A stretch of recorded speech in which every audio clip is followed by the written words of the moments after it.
हाय, मेरा नाम अली है और एक नई कहानी आप लोगों के लिए। अच्छा, आज के ज़माने में लोगों के लिए कोई सबसे इम्पोर्टेंट चीज़ है तो वो है पैसा। कहते हैं पैसा हाथ का मैल होता है और इसी मैल को कमाने में लोग अपनी ज़िंदगी गुजार लेते हैं। कुछ आसानी से बहुत कमा लेते हैं तो कुछ बहुत मेहनत करके भी थोड़ा कमाते हैं। खेल सारा दिमाग का है। वो कहते हैं ना, बाप बड़ा ना भैया, सबसे बड़ा रुपया। आज की कहानी भी कुछ ऐसी ही है। तो चलिए शुरू करते हैं आज की कहानी, और ये कहानी भी आपको पैसों की अहमियत सिखा देगी। बारिश का महीना था, हल्की हल्की बारिश हो रही थी। उसी बारिश में एक रिक्शे वाला अपनी सवारी का इंतजार कर रहा था। थोड़ी देर बाद बारिश बहुत तेज हो जाती है। रिक्शे वाला खुद को बचाने के लिए एक छांव में जाकर खड़ा हो जाता है और सोचने लगता है कि बारिश बंद हो और सवारी आए। लेकिन बारिश बंद होना तो छोड़ो, कम होने का नाम भी नहीं ले रही थी। तभी उसी बारिश में एक व्यक्ति छतरी लगाए हुए अपने सामान को लेकर रिक्शे की तरफ आ रहा होता है और रिक्शे वाले को आवाज़ लगाता है, अरे ओ रिक्शा। रिक्शे वाला उसकी आवाज़ सुन के झट से उसके पास आता है और उसका सामान को रिक्शे में रखता है। और इतने में ही वो व्यक्ति कहता है, अरे भाई जल्दी करो, मुझे स्टेशन जाना है, देरी हो रही है। और फिर रिक्शे वाले के पैर बराबर पैडल पे पड़ने लगे थे। उसने अपने रिक्शे पे सवार व्यक्ति को चारों तरफ से पारदर्शी कवर से ढक दिया था और अब बारिश और भी तेज होने लगी थी।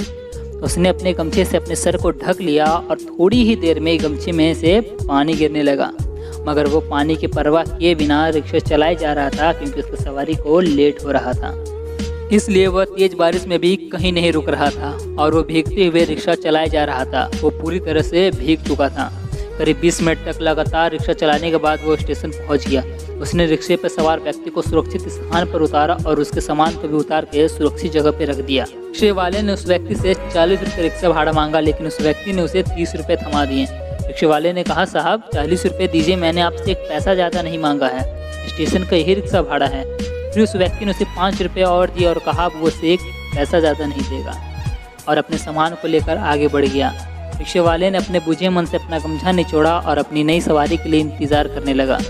मैं बस इतना कहना चाहता हूँ, सड़क पे दुकान लगाने वाले से, रिक्शे वाले से, हर छोटे व्यापारियों से हम मोल भाव करते हैं। उन्हें 10-5 रुपये कम देने की कोशिश करते हैं। मुझे ये समझ नहीं आता कि जो उनके हक की कमाई 10-5 रुपये हम उनसे बचा लेते हैं, क्या हमें उससे बहुत खुशी मिल जाती है?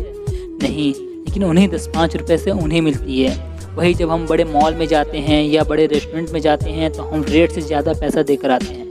वेटर को अलग से टिप भी देकर आते हैं, जबकि उसे सैलरी मिल रही होती है। जो हमें अपने कलेजे पे बैठा के हमारी मंजिल तक पहुंचाते हैं तो हम उनका पैसा काट लेते हैं। ये कहाँ कहने आए हैं? वो कहते हैं ना, गरीब की मुस्कुराहट खुदा को मुस्कान देती है। इसलिए हमेशा याद रखो, अली भी आपसे इतना ही कहेगा, ज़िंदगी में कुछ ऐसा कर जाओ कि ज़मीन पे बैठने पे लोग उसे बड़कपन कहें, औकात नहीं। अगर ये आपको मेरी वीडियो अच्छी लगी हो तो प्लीज़ वीडियो को लाइक ज़रूर करिएगा और हमारे चैनल को सब्सक्राइब ज़रूर करिएगा। फिर मिलेंगे अगले एक नई वीडियो के साथ।